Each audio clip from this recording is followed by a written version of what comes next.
Well, good afternoon and welcome to our In Conversation with the Premier, Stephen Miles. Thank you so much for joining us today, and I'll begin by acknowledging that we're on the unceded land of the Turrbal and Yagara people here at the QCOSS office in Brisbane, and I'd like to pay my respects to elders past, present and emerging, and to all First Nations people joining us online, as well as to the traditional owners of the lands across our beautiful state.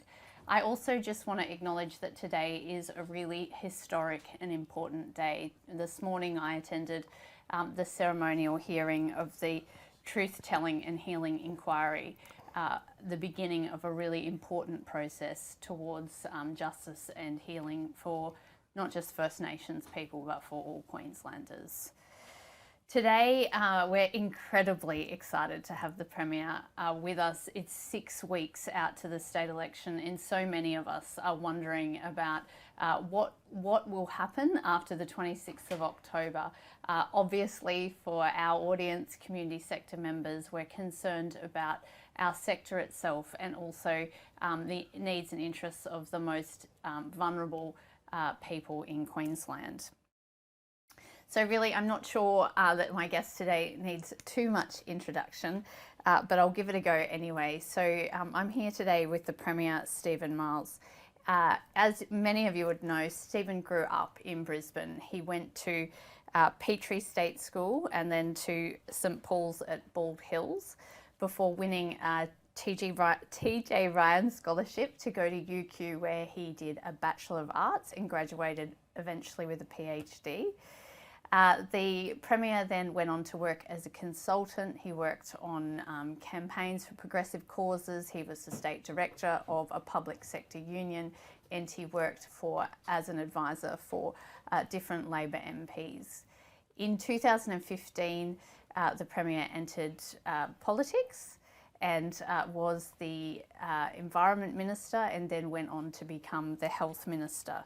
We all became incredibly familiar with the Premier's face during COVID, where he led us through, as Health Minister, through the COVID-19 pandemic.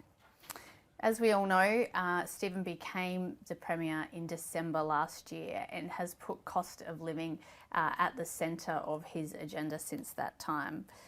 Premier, can I thank you so much for coming and joining us today? Thanks for having me, Amy, and thanks for everyone joining us online. It's fantastic to see so many of you. So, Premier, we might go back in time, and I'm just thinking about this 16-year-old kid doing a driving lesson where he sees a flyer, I think, about joining the Labor Party. There were yard signs up. It was an election at the time, yeah. Right. What was it at that time that made you sort of think that that's something you wanted to do? Look, I'd had an interest in politics from a young age, but I could really tell as a teenager how so many of the opportunities that lay ahead of me, and I was very ambitious at the time, so many of those opportunities were only there because of things Labor governments had done. And at the time, of course, that was towards the end of the Hawke-Keating governments, but Wayne Goss was the Premier in Queensland and changed the state dramatically. And it really struck me how my family's story is what you want to see. Each generation working hard and giving their kids more opportunities. You know, my grandparents weren't well off, but they really instilled in both sides of my family this value for skills and training and education, and that saw my parents get trade qualifications or public sector jobs, secure long-term union jobs that gave them the security to buy houses.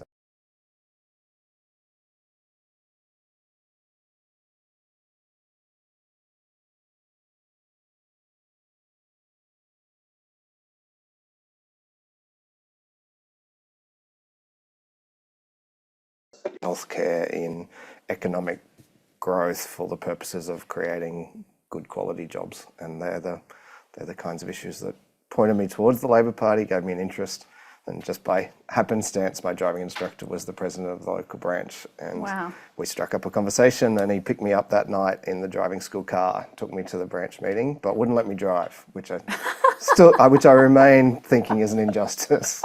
Right, so a strong sense of justice at that age, which I guess is kind of the interesting thing, because you're painting the picture of a 16-year-old who's got, you say, a lot of ambition and can recognise that the opportunities you had, you needed those opportunities to realise the ambitions that you had. But what was it? Because entering politics, I guess, is about ensuring other people have those opportunities. So were there things that showed you, like, how did you develop that sense that not everyone had those opportunities?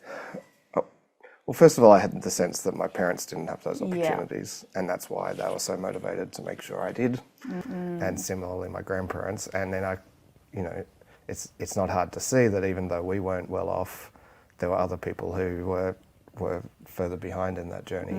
And lots of other families in places like Petrie and Lawton and Bray Park and Dacobin, the suburbs I was hanging out in, they were renting. There was people in public housing.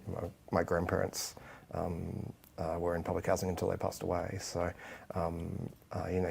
you see that, you realise how lucky you are to have opportunities, and I wanted to make sure that more people in the next generation had those same opportunities to get a trade or to have a secure job or to go to university and to aspire for even more for their kids. So I think it might be fair to say that those on the progressive side of politics are seeking to bend the arc of history toward justice. Yep. I wondered, you've been in this government for almost a decade. What are the things that you're most proud of in terms of pointing us in the right direction? Yeah, I've been incredibly fortunate. I think about the kinds of issues I've been able to work on, and we've got done things that generations of Labor people have fought for or aspired to, not been able to achieve. That first term as Environment Minister was an incredible honour, and some of the things that we take for granted now were incredibly controversial at the time, like the land clearing laws we couldn't pass in that first term. We had to win a majority before we could get them passed. I did the plastic bag ban, the introduction of the container refund scheme, all of the reef protections, the early work on our climate change targets, which I was able to really cement in my first day in the job. The biggest, though, in terms of impact on people, were the two that I got to lead as Health Minister. Decriminalising abortion was a big deal, and remains a big deal, and remains something I'm really concerned we haven't yet cemented permanently. And in a similar vein, voluntary assisted dying for so long felt like it would be impossible. In the end, we've been able to. It's been in place for a while now and relatively uncontroversial now that it is in place. So they're two big ones that I'm incredibly proud of. And White, you said that a number of those reforms had been unable to be achieved previously, or difficult issues. What do you think it has been? What do you think has been different about this last decade that it's enabled some of those things to happen? I think we are a very progressive government, but we're one that is pragmatic in terms of stepping through a process. And I know there have been times where our supporters have found that frustrating. But at the end of the day, both of those processes took years, 3-4 years. In the case of VAD, maybe even a bit longer by the time there was a long implementation period as well. But that process allowed us to build the right coalition, to bring people along with us, to dispel controversy over time. And as I say, both of those things for a long time felt impossible, and now there's a whole generation of people who would be shocked to think that. It just makes sense to them. Yeah. So maybe we can go straight to a controversial issue then. Sure. So obviously in our sector, youth justice is something that we are always really concerned about, and I guess in particular we would like to see more solutions that are based on evidence, dealing with the root causes of crime, and we are incredibly concerned about the detention of children as young as 10 in adult watch houses. Hundreds of our members have emailed you directly, Premier, to ask you to end the use of watch houses for children. A few weeks ago, I sat down here with the opposition leader, and I just want to tell you what he said. He said, in a perfect world, children shouldn't be in watch houses, full stop. He said that his values say to him that a child in a watch house for weeks is not best for the child and is not best for society. Last week, Anthony Riley, the Inspector of Detention Services, said that there are sick and suicidal children being held in watch houses for weeks without health care, and he concluded that watch houses are not suitable for detaining children. You lead a progressive government, Premier. Do you think that watch houses are suitable for children? Well, first of all, let me say, because you've quoted David Crisafulli, that's a man who thinks 12-year-olds should be subject to life sentences. You know, that's his signature policy. That's what his billboards say. When it comes to watch houses, the children should be in watch houses for the bare minimum of time possible, and that's what our police and our youth justice workers work really hard to try to achieve. I'm pleased to say at the moment they're doing very, very well. Those numbers in terms of longer stays are very, very low, but that doesn't mean there won't be times in the future where they see surges, and that's unavoidable. There will always be a need for, in a state like Queensland, there will always be a need for what should be very short stays in watch houses. For example, when charges are first brought or where they're waiting court processes. But of course we want to avoid that where we can. Going back a step though, I am really proud of what we've done on early intervention. The Putting Queensland Kids First strategy, which you helped me with and many of your members helped me with, really does say that if we can, you just can't intervene early enough, you know, and so, you know, when you have a serious repeat offender, there are limited, our intensive case management and other programs are working, but that's too late. And, you know, so then you think, well, we should have intervened when they started offending, or we should have intervened when they started disengaging from school, or we should have intervened when they arrived at prep with developmental disorders, or even earlier, you know, when mum was drinking or experiencing domestic violence, and that's what that strategy is all about. So, you know, an extra $500 million invested there. So I think we've got really strong programs on early intervention.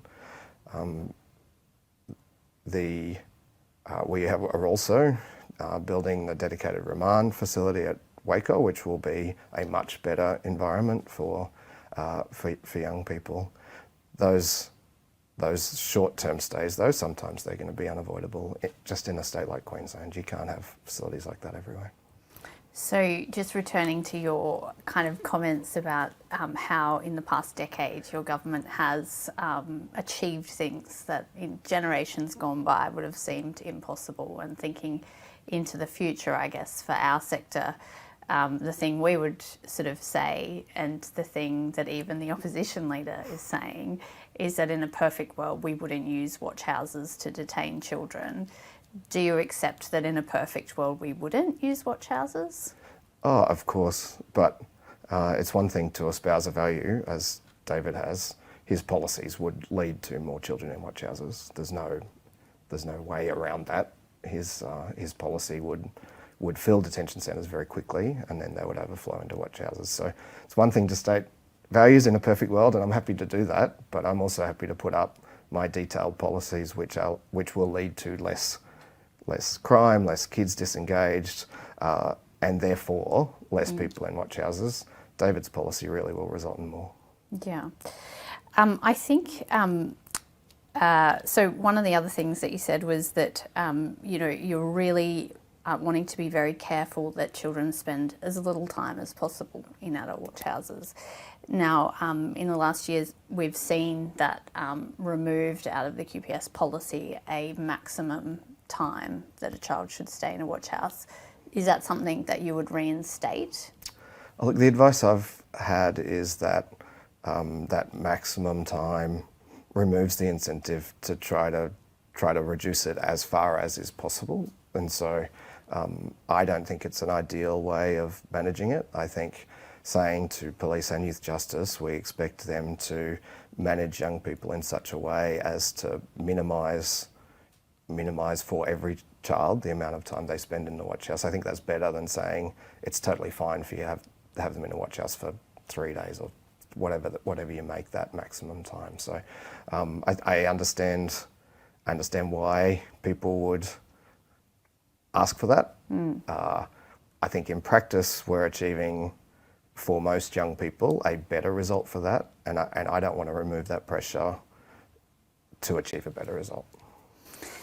We do have a question from one of our members on this, Anna Zilli, who is the acting CEO of Anglicare Southern Queensland, and she's talking about the Human Rights Act and the fact that it was suspended to enable the passing of laws related to youth justice.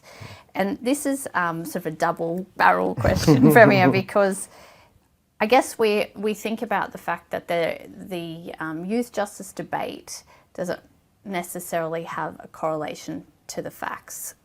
So we actually know that youth crime statistics have actually been falling in the past decade. We know that, yes. But yet... And this year as well.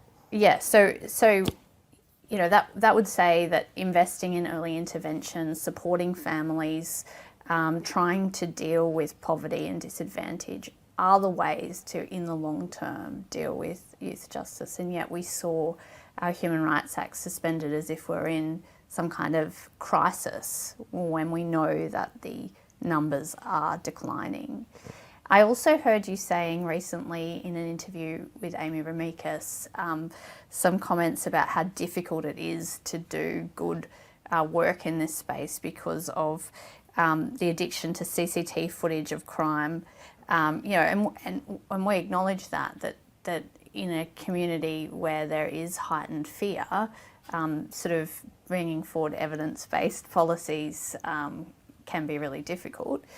I'm wondering, I guess we all think about, well, what's our role to play then in shifting the public sentiment?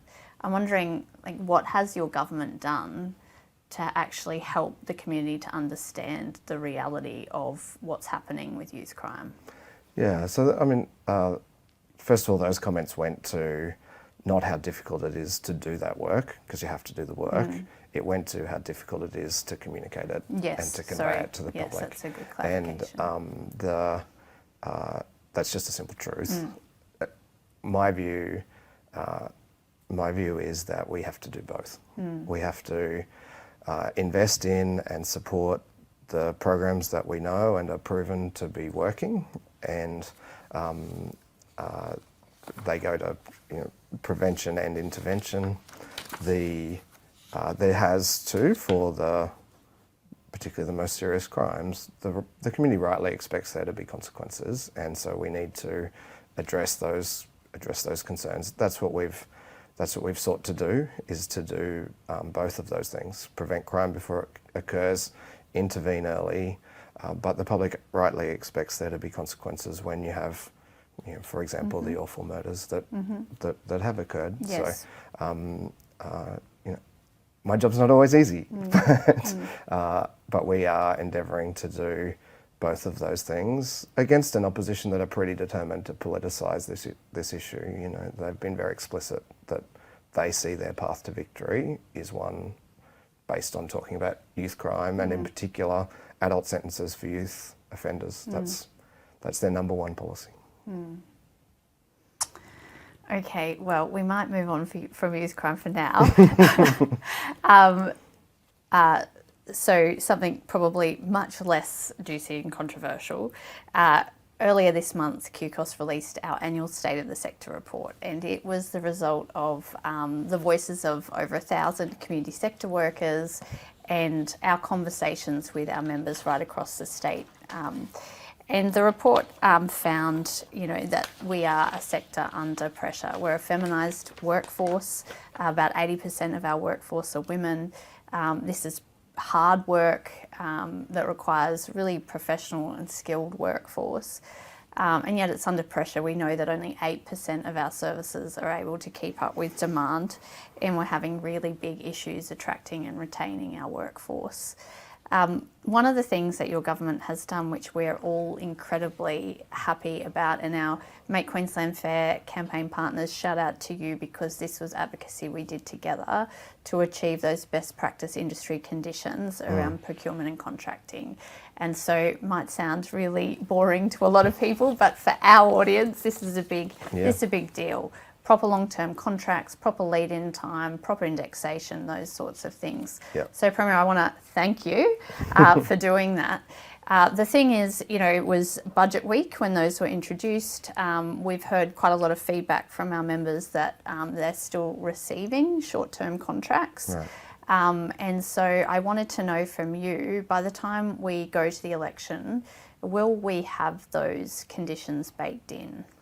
Well, I expect so, and that's the first I've heard that there might be agencies who aren't complying with them, so I'm certainly happy to re-communicate to them our expectations. Someone who's worked for trade unions, seen firsthand the great work our NGOs do. I want them to have certainty of contracts so that they can give their workers certainty of employment and decent paying conditions. They're fundamentals for me. Obviously there still needs to be ways to manage contract performance during that period of time. It's public funds, but these are highly respected organisations that we know do great work for very great value, and so I think this is the least we can do to support them and to give job security to really important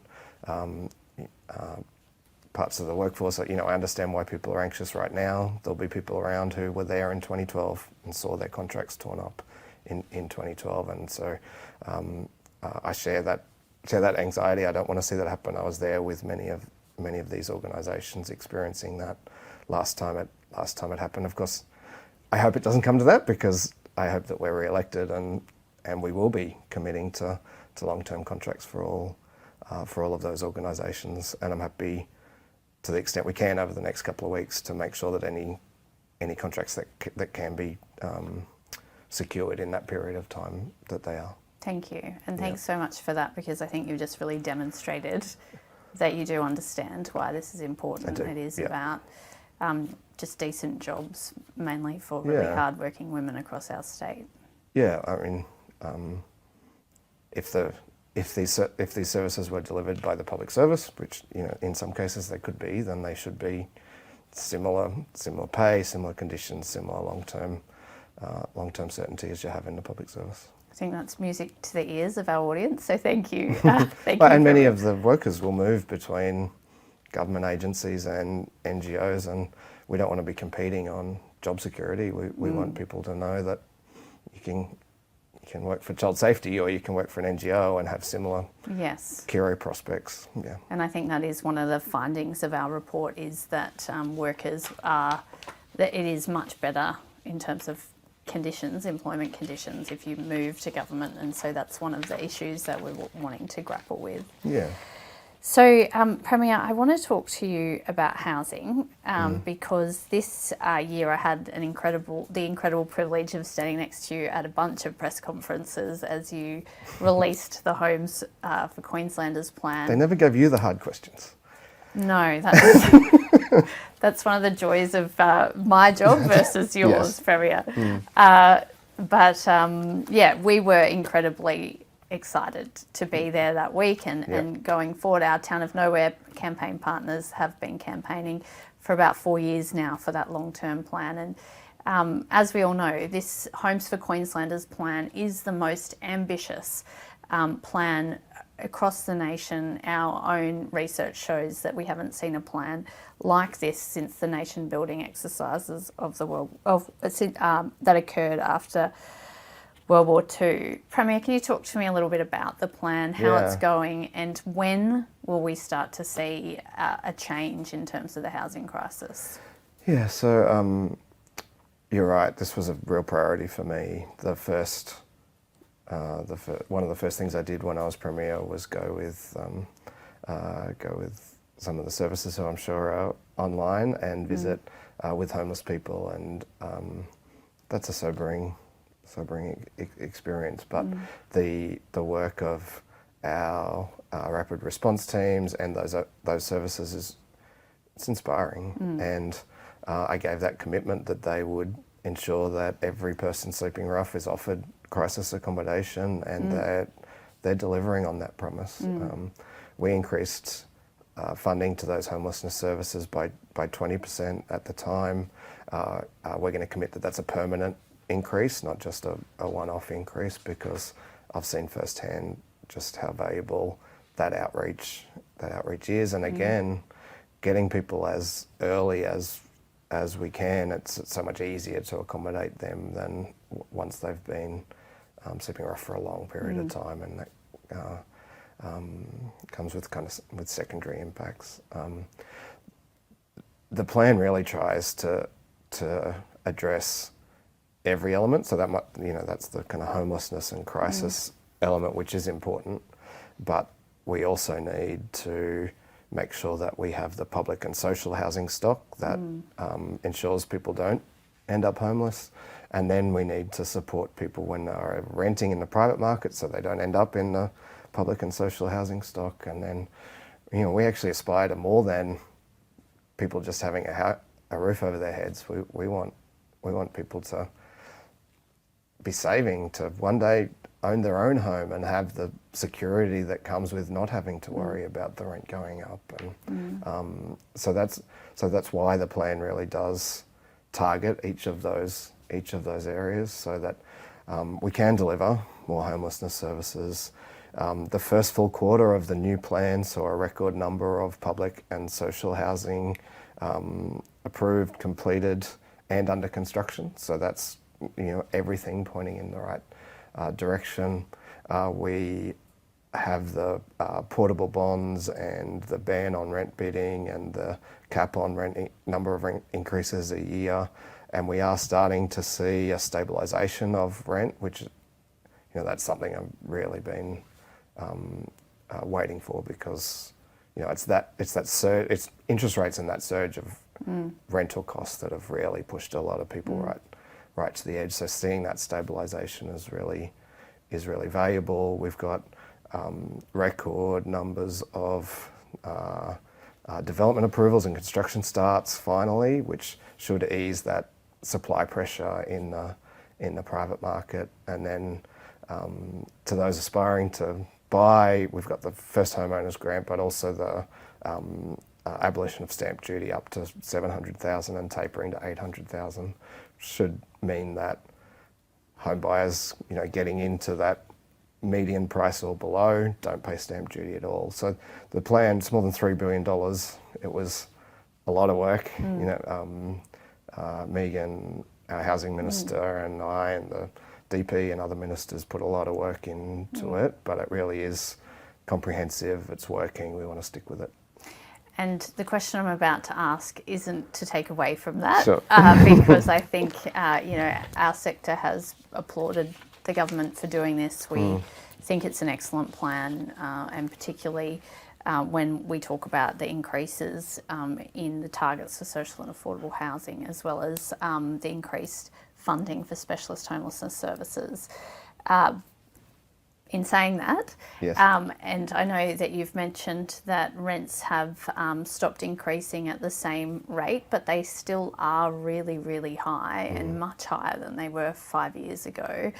Our view is that not enough has been done to support the more than third of people that rent. And I've got a question from one of our members, Carol Goodwin, who is the CEO of Anglicare in Central Queensland.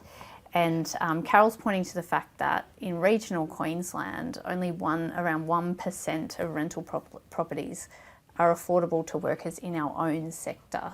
And Premier, I've been travelling around the state recently and heard workers say that they're actually homeless while working in the homelessness sector. You know, is there more that you would do for renters? I know when I spoke to the opposition leader, he certainly said there's no appetite for ending no-fault evictions or capping rent increases. What's the government's position on those issues? We still, as the plan is designed to do, we still think increasing supply is the best thing that we can do. And of course, if we do see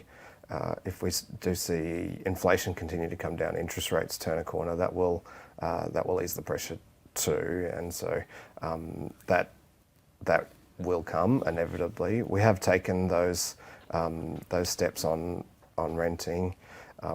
One of the challenges with looking for other ways to support renters is we're constantly provided advice about unintended consequences of those kinds of policies. And so what might seem like simple solutions like capping rent increases, we get presented with advice and evidence and modelling that suggests that might keep rents down, but it might take more stock out. And so people just, there might be less vacancy rate, less availability, and that would be a problem too.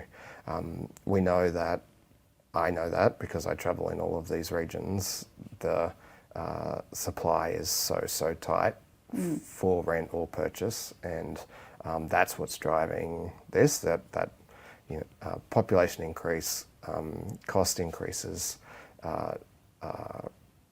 we need to get extra supply, and the challenge, in some ways, the challenge is greater in the regions to get that extra supply because the constraints are tighter, the labour shortage is tighter, many of the developers are drawn to the Brisbane market where you can get just a higher return than you can in regional Queensland. So the work we did on the regional plans for all of those regions is really important. The work we're doing for modular builds is really important, particularly in those smaller places where government workers take up a significant portion of the housing. If we can get them into new modular homes, we can free up the existing government homes for the general market. So there is a lot we're doing. I share the frustration. You know, it feels like you can't do enough, but we are doing everything that we've been advised will help, and that's, I guess that's the commitment I can make, is that if there is a sensible proposal that the evidence says to us will make a difference, then we'll do it, and I hope we've demonstrated that. Yeah, I think one of the really remarkable things that you've committed to since becoming Premier was back at the cost of living Courier Mail debate where you said that everyone would receive a housing response, and in the last quarter the government's funded 60,000 nights of accommodation in hotel and motel accommodation. Now, that's not ideal, but that is so much better than families sleeping in cars and tents. It is commendable. I don't want to argue with the Premier, but all of the evidence suggests you do, Amy. But I would just make a comment, and that is that when you say that capping rent would then take supply out of the market, it just is difficult to understand how that argument stacks up, because the house is still there. So if the investor leaves the market because they needed a higher rate of rental return, the house is still there. So either another investor buys it and rents it out, or potentially someone realises that wonderful dream of owning a home. Yeah, and the advice to us is that that's likely to, that even if it's sold, it's likely to end up with another investor who's going to try to achieve the highest rental yield they can. It would be difficult to apply a rental cap both prior and after the sale of a property. So, so yes, I see the point you're making, but and you know, if we were presented with a credible model that the advice and modelling said would help, of course we'd consider it. The problem every time we get into the detail of it is, how would you implement a cap once an owner no longer has a tenant and then sells it to someone else? How do you bind the purchaser to a previous lease that no longer existed? Well, I think we could just go to the ACT and look at their model and where the sky hasn't fallen in. But the sky hasn't fallen in, nor has it fixed the problem. Well, I mean, at least there's some better regulation around rent increases. But let's move on. The ACT is it's a pretty unique, it's a market as well. It is. There are differences, but we can learn from jurisdictions all over the world in terms of models to make sure that rent doesn't just continue to increase in a way that people can't afford. Last week we released our annual Living Affordability report. We've been releasing a lot of reports lately. Yes. And it actually showed that of all our model households, they're all spending more than 37% of their income on rent, which puts them all in housing stress. So we do know that people, particularly on low incomes right now, are really, really struggling with the cost of living. Our report did show that the cost of living package that was contained in the state budget was meaningful, that it has made a significant difference to families. However, the report shows that for a working family with 2 children, they're still in the red by $100 a week. I want to take you back in time, thinking about when you became Premier, you put cost of living sort of upfront as a key issue, and then leading into the budget where you announced this sort of the largest cost of living relief package we've ever seen. Were there stories that you heard over the last few years that really sort of illustrated to you how big a problem this is? Many, yeah. I represent a outer urban electorate, people living in places like Kalanga and Dakaban, and I live in Mango Hill, and I go to the shops. I talk to people at Coles, neighbours, I door knock, and everybody still is saying that the cost of everything keeps going up, and it has. There's been a global wave of inflation that's caused the Reserve Bank to use what I think is a really blunt instrument that punishes people who don't yet have a lot of capital, but they've insisted on doing it. And it's those two factors explain the vast bulk of the pressure people are under. We can't change or control those two things, but we have done our best to address the things that we can. And you're right, that package was massive. I committed at the Cost of Living Forum that you helped organise that would be the focus of the year, and it really has been. We said to Treasury, what is the outside limit? How far can we go to help people? And then that then set the budget for how much we could do. The $1,000 energy rebates obviously are the biggest bit. The 20% off rego will help a lot of people. The $200 fair play vouchers, free kindy, free TAFE, free tools for first year apprentices. The one I'm most proud of course, is 50-cent fares. Yes. And announcing yesterday that we'd like to keep that. I'm really proud of that. It's not kind of the headline of the story in the kind of announcement space, but it's really struck me all of my life what an equity issue access to transport is. I talk about taking an hour and a half to get from Petrie to St Lucia on the train and a bus, and I think it was probably costing me $6 or $7 each way. What's that, 30 years ago? Nearly 30 years ago. If you can get people to education, if you can get people to work, the number of people I've had say to me the last 6 months that they used to decline 3-hour shifts because the transport made it not worth it. And now they take a 3-hour shift because it only costs $1 to get there and back. And I think we underestimate the value of public transport as an equaliser. Yeah.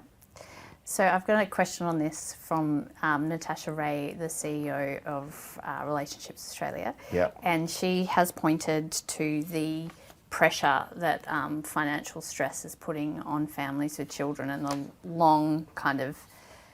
the long-term impacts of that family conflict because of financial pressure.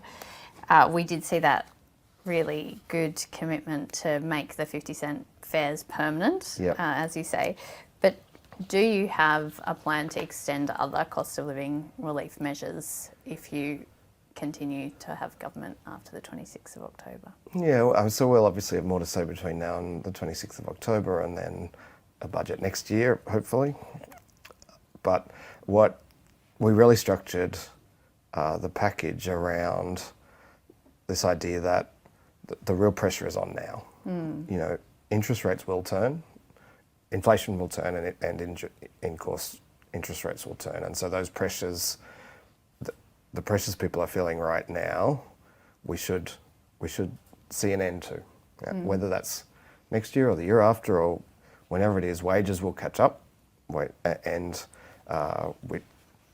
we should see a return to a more normal pace of costs and wages growing together. And so that's why so many of the measures are for now while we deal with those pressures. But where we can do something longer term, we will. And I think we've demonstrated that with 50-cent fares. The best thing about 50-cent fares is the other measures save people the exact amount it costs. Yes. Right? So, you know, the energy rebates save Queenslanders $3 billion and they cost us $3 billion, say. The 50-cent fares save people more than it costs. Yes. Which, you know, there's not many things you can do that do that. And so that's why it really made sense to continue that one. Yeah. Okay, so I'm going to... Oh, I wanted to ask you this before I move on from cost of living. So really sitting underneath this is, in our view, a structural issue about the inadequacy of income support, that income support holds families in poverty, making it difficult for them to have intergenerational change, the type of which you described for your family. Do you think income support is adequate? Oh, no, I'd like to see greater income support, greater rent assistance. You know, I think all of those things are important. But I'd also like to see better wages and conditions for service sector workers, for low skilled workers. You know, that's something I've campaigned for and worked for all my life. And so yes, better income support, but better still, get people into jobs and get them paid decently and with job security and training, and you know that's where you can actually lift people out.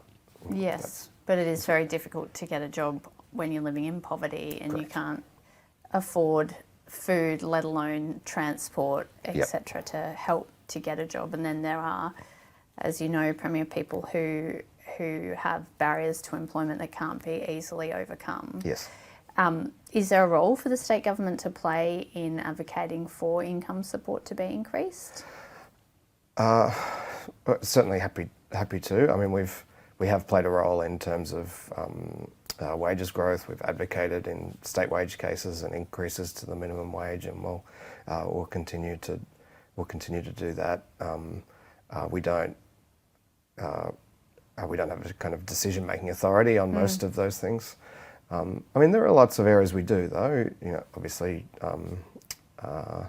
provision of public housing, healthcare is the biggest thing we do, and that's where we can make, I think, the biggest difference. You know, making sure people get the healthcare they need when they need it or as soon as possible is you know, I think it's underrated as a contribution. Yes. Mental health supports, you know, so many of those people who can't yet participate in the labour market fully is because because of mental health and what we can, or drug and alcohol addiction. You know, they're all things within our purview and all things that we're trying to do more on. Yeah. I just want to talk a little bit about domestic violence. You know, I know that your government has done a lot in this space. You have committed to ending violence against women in Queensland. The Women's Justice and Safety Task Force reports have been really excellent and well responded to by government. There's been the Queensland Women and Girls Health Strategy. We've seen the modernising of rape laws. We've seen legislation related to coercive control. So, you know, I don't want to, you know... Strangulation, yep. So there's a lot's happened in this space. We are continuing to see demand for services that is almost impossible to meet. We know that there has been a 20% increase of funding to our specialist domestic and family violence services, but still 1 in 4 women in Queensland have experienced physical or sexual violence at the hands of a partner. 1 woman is killed by an intimate partner every 10 days. And as I say, our frontline services are stretched well beyond the demand that they're receiving. Is there more that your government would do to support our frontline services? There has to be. We've got to keep doing more, and it's hard to push back on the hopelessness of a policy area where it always feels like the more you do, the more you uncover, and but we have to push back on that hopelessness. We have to aspire to achieve the goals that we've set, and we have to. Again, it's one of those issues where you have to do it all. You have to deal with the acute and the crisis, and the woman who needs to escape a home today. You need to address the kind of complex causes of, you know, drug and alcohol addiction, mental health, all of those, and somehow we need to be teaching boys not to perpetuate the cycle. And of course, many of those men have grown up in households where they've watched their mother experience abuse, or they've experienced abuse themselves. We know that. So teaching them something different is not as simple as, you know, boys need to respect women. It's much more complicated, and you know, long term, that's what'll deliver that's what'll achieve the goal. Somehow we have to be doing that, and the prevention, and properly funding crisis and acute services as that demand just seems to keep growing. The more we do, the more it grows. And you can characterise that as a good thing. More women feeling confident to seek help, more services out there. That's all good and true. It's hard to measure the success and benefit of your outcomes when that constant sense of the more we do it, feels like it's getting worse. And I feel that frustration that your workers and your services must. I know they do, because I talk with them. And they do, but I also don't think necessarily that it's hopeless, because our services save lives every day. And as much as we're seeing increasing demand, women that are provided with the service and support can go on to establish their own lives again, and to heal, and for that violence in their lives and the lives of their children to end. Yes. So potentially the numbers are horrific, but investing in our services is not just about meeting the demand, it's about saving lives and helping women and children to heal and recover, right. Which I know you know that. I wanted to talk to you a little bit about what has been achieved in the last 10 years. I alluded to this quote earlier on, yes. And I have heard you allude to it in earlier interviews. It's the Martin Luther King quote which is often used by Barack Obama, and he says, "The moral arc of the universe is long, but it bends towards justice." And I think, to give credit where credit's due, the Labor government has done significant work bending the arc of history in that direction towards justice. And just to name a few things, in 2019, Queensland became the third jurisdiction in the country to have human rights legislation introduced. As you've mentioned, you've legalised abortion and voluntary assisted dying. Last week, your government passed what the Queensland Human Rights Commission has described as some of the strongest equality laws in the nation. Last week, changes were made to our blue card system, which will have a really significant benefit, particularly to First Nations families caring for their children. Your government has established the Truth Telling and Hearing Inquiry, which I mentioned had its first ceremonial hearing today. This is a lot of activity that cumulatively moves us in the direction of a human rights respecting culture in our state. There's obviously so much more to be done. If you are elected, what can we expect in terms of those activities that will continue to bend the arc of history in the right direction? I suspect I bastardized that quote rather than using it properly, because when I talk about it, I talk about how it isn't inevitable, that it points towards progress, and there are lots of places and examples where it doesn't. And I think all of us who aspire for it to have a responsibility to play a role in that. And so when I reference that quote, that's usually what I do, is issue a challenge for people to play a role in bending the arc.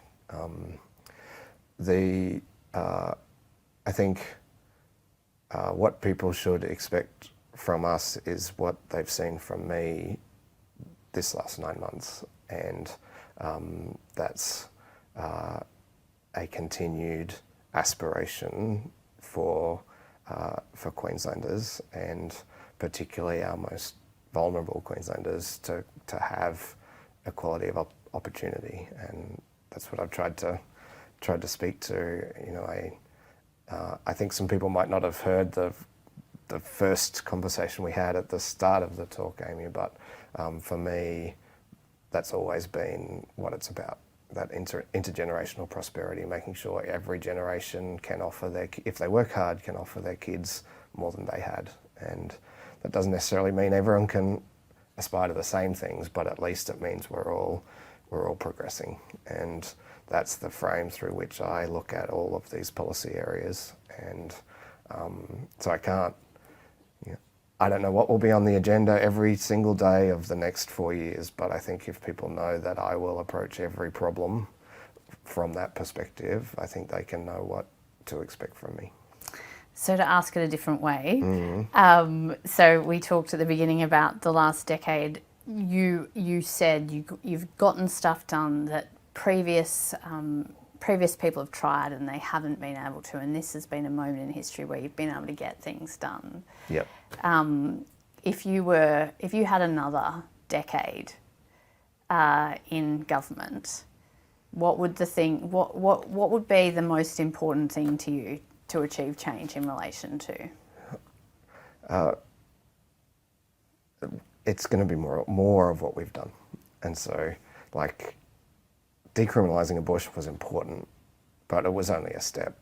And the most recent thing we've done on that front, allowing nurses to prescribe MS2 step, that's the next step.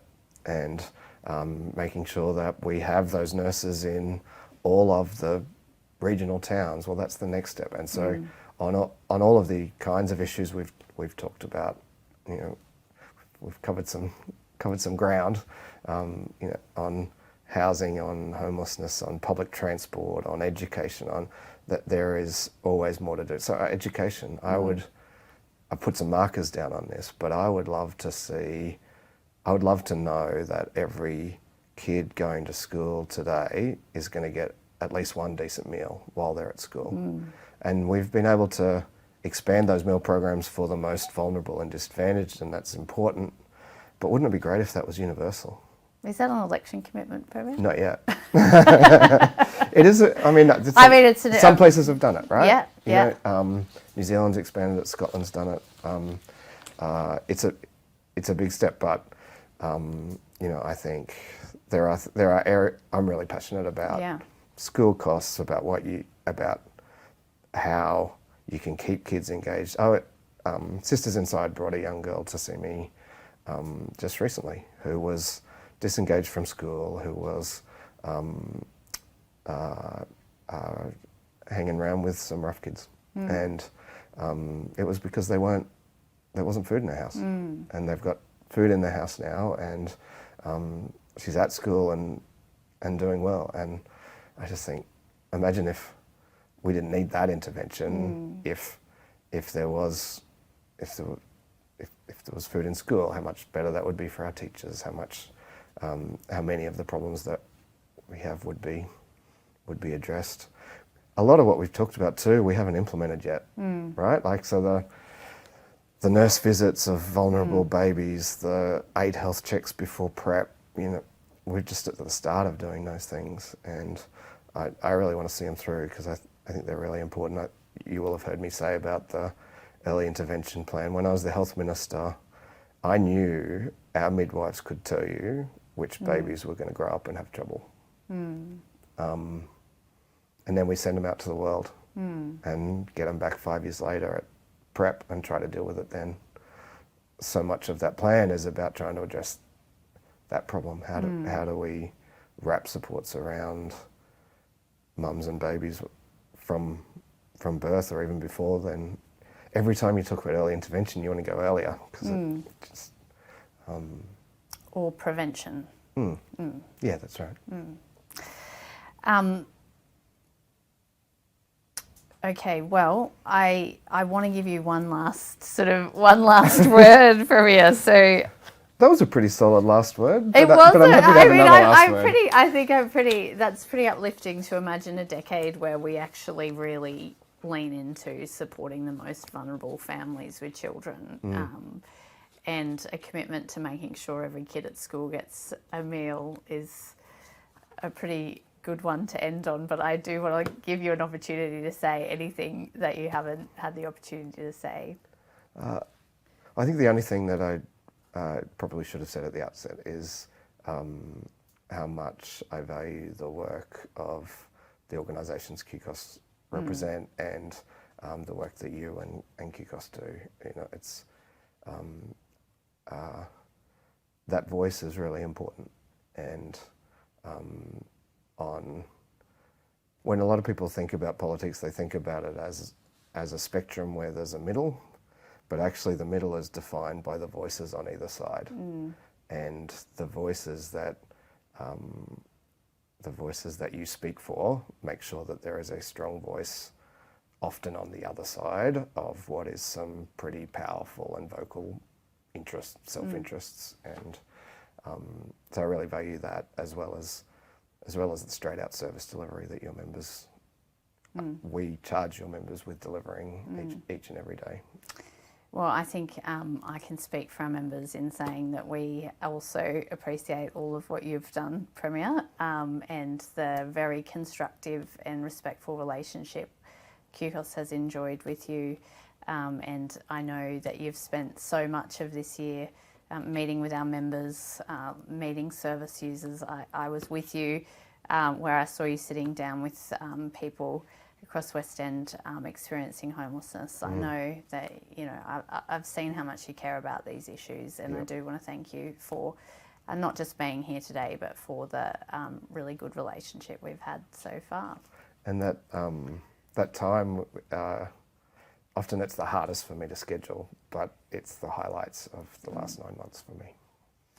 Thank you so much for a wonderful conversation. Thank you. And thank you all so much for joining us. I will say goodbye, but first I wanted to say, please make sure that you are making a nomination for the Queensland Community Impact Awards. Nominations close in 2 weeks. We've received some fantastic nominations, but there's of course, time for more. And we're looking forward to really celebrating the hard work of the sector in November with our MC, Trent Dalton. All right, well, that's all from me this afternoon. Have a wonderful afternoon and see you soon.